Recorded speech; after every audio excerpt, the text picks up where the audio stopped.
Salut tout le monde et bienvenue dans une toute nouvelle vidéo news, les vidéos du dimanche matin dans lesquelles on parle de toute l'actualité de la licence Transformers. Oui, ça y est, on va commencer directement les news par ça, je vous en avais parlé depuis 2 semaines maintenant.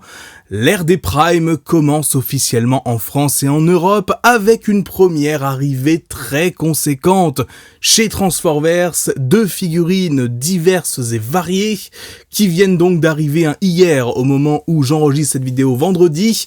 Donc il doit rester pas mal de stock au moment où vous verrez cette vidéo. Pas mal de choses extrêmement sympathiques. Alors, on va faire tout simplement dans l'ordre. On va commencer par les Age of the Primes. On a déjà reçu, le fameux Megatronus Prime, donc The Fallen, qui est, je pense, l'une des figurines immanquables un petit peu de ce début de gamme. On a aussi le Grimlock G2 qui est arrivé, donc le repaint du Grimlock Studio Series 86 dans des couleurs bleues, donc tel que vu dans la 2e génération. On a aussi Solus Prime et Wasp qui sont arrivés du côté des Deluxe. Du côté maintenant des Studio Series, parce que là aussi il y a pas mal de nouveautés, on a le tout nouvel Optimus Prime, donc tiré du 4e film d'Age of Extinction, qui est également disponible avec la réédition du Constructicon Overload, donc tout simplement voilà, un Constructicon qui avait été très peu produit à l'époque et qu'Hasbro choisit donc de recommercialiser. On a également le Ironhide tiré du jeu Transformers War for Cybertron, qui ne mange pas de pain, c'est toujours cool. Et enfin, donc dans cet arrivage-là, on a également, le Tarn Legacy United, donc la réédition du Tarn de Legacy Evolution, qui permet, un petit peu à tout le monde de l'avoir, ce qui est extrêmement cool parce que c'est une super figurine. Et enfin, le crossover entre Star Wars et Transformers, ou plus précisément le Mandalorian et Transformers, avec donc le nouveau vaisseau de Din Djarin, donc le fameux vaisseau de Naboo, tout simplement, qui peut se changer en Mandalorian robotique. Voilà pour le premier gros arrivage, mais ce n'est pas tout, puisqu'en plus de ça, on a également reçu un tout nouvel arrivage maintenant de produits un petit peu différents, avec notamment un Bumblebee DLX de Transformers The Last Knight dans la gamme Free Zero, une matrice du commandement de Transformers One, ça c'est un item exclusif aussi qu'on vous propose, avec tout simplement une matrice reprise du film tout simplement. Donc est extrêmement cool, extrêmement sympa visuellement. On a ensuite des Deluxe qui sont arrivés, avec notamment Quake et Optimus Prime Legacy United, donc le fameux Optimus Prime qui ressemble un petit peu au Missing Link. On a Slipstream également qui est là, et Hatchet de Transformers Dark of the Moon dans la gamme Studio Series. Voilà un super arrivage du côté de Transformers cette semaine, et donc voilà de quoi vous faire plaisir. Ça y est, tout est enfin arrivé.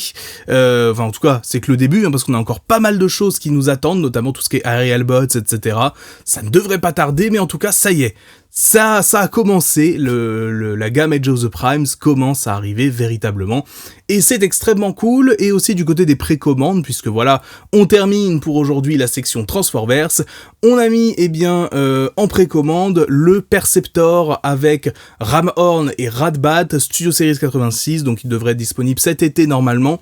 Donc c'est disponible en précommande si ça vous intéresse. De toute façon, le lien sera dans la description si vous souhaitez aller voir tout ça. Bref, on va se régaler, parce qu'en plus, qui dit nouvel arrivage, dit aussi nouveaux épisodes du Magnus Toy Show, dans lesquels je vous présenterai certaines de ces figurines, et bien sûr aussi sur mes réseaux sociaux, pas mal de contenu à venir. Voilà donc pour, la section Transformers. On va commencer l'ensemble des news maintenant qui ont été révélées cette semaine, et on va commencer par des répliques qui ont été faites par la société Killer Body, donc qui me semble être une société asiatique, tout simplement 2 répliques de Frenzy et Willy du Bayverse, donc qui sont, alors pas à taille réelle évidemment, mais qui sont quand même de plutôt bonne taille, et surtout avec pas mal d'électronique dedans, de ce que j'ai compris.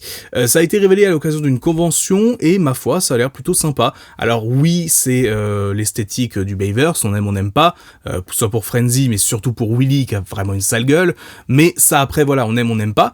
En tout cas, c'est très cool d'avoir encore des produits officiels de ce genre aujourd'hui, et surtout, bah voilà, pour les fans des films de Michael Bay, ça pourrait être quelque chose d'extrêmement intéressant, mais personnellement, moi, c'est pas quelque chose qui va forcément m'intéresser. Une info maintenant du côté du HasLab de Omega Prime. Et oui, parce que ça fait plus d'1 an maintenant que ce projet-là s'est terminé, et bien sûr, on n'a pas encore reçu nos Omega Prime. Personnellement, je l'attends avec impatience. Et ben justement, on a eu des infos pas plus tard que il y a 2-3 jours maintenant, au moment où j'enregistre, avec les dates officielles de livraison de cette figurine. Alors, nous Européens, on se fait encore enfler dans l'histoire très clairement, parce que pour les États-Unis et le Canada, ce sera fin avril, donc normalement c'est bientôt. Pareil pour l'Asie, et alors allez savoir pourquoi, en Union Européenne et au Royaume-Uni, ce sera début juillet. Voilà, quand je dis qu'on se fait enfler de bout en bout, c'est un petit peu, voilà quoi, donc super, et ben écoutez, rendez-vous début juillet pour un Magnus Toy Show sur Omega Prime, mais voilà, un petit peu consterné quand même de voir que il y a 2 mois comme ça d'écart, plus de 2 mois même, d'écart entre, la livraison aux US, en Asie et en Europe. Je comprends pas pourquoi, honnêtement.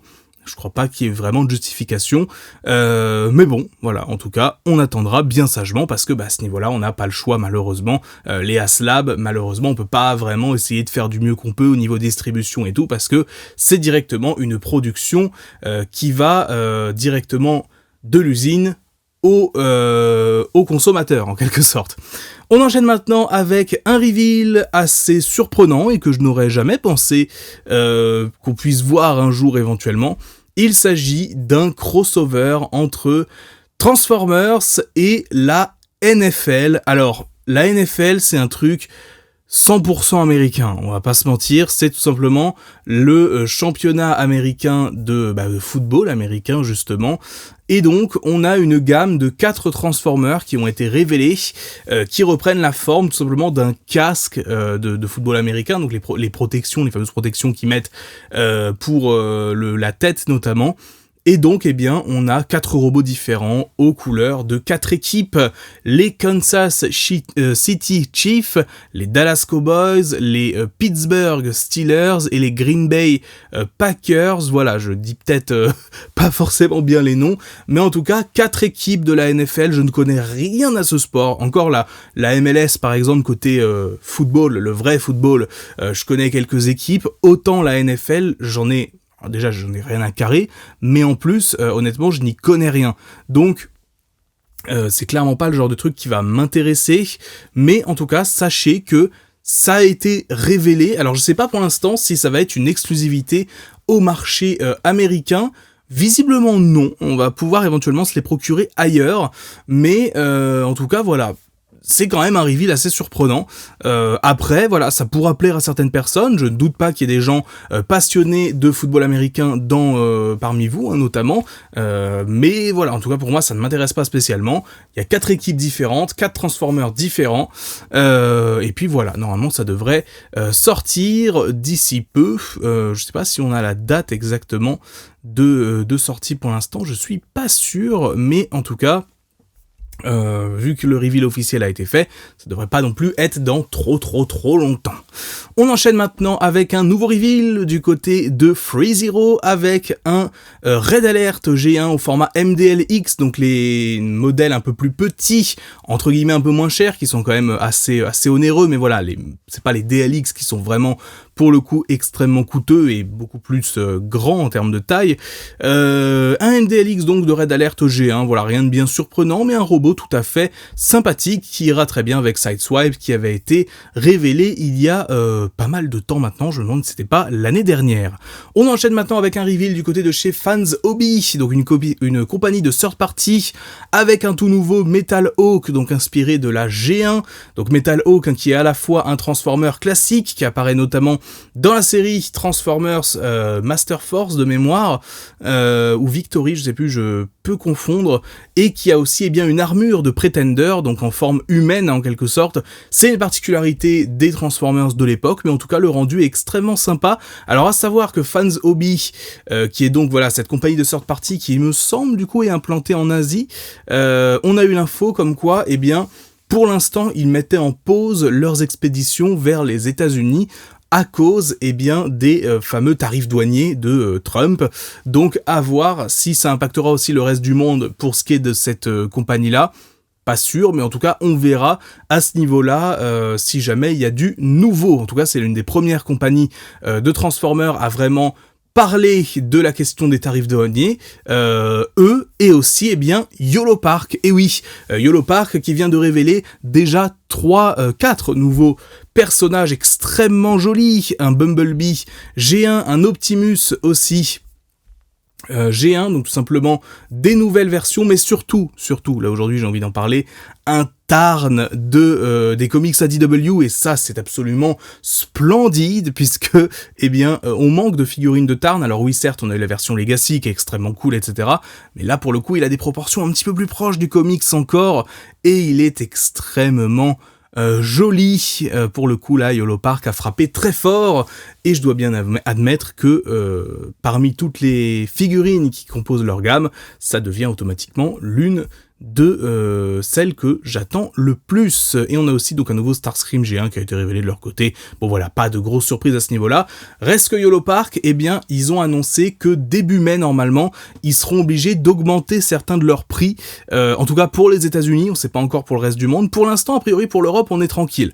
C'est l'info en tout cas que j'ai eu. Mais pour ce qui est des États-Unis en tout cas, ils vont devoir augmenter leurs tarifs, tout simplement encore une fois à cause des tarifs douaniers.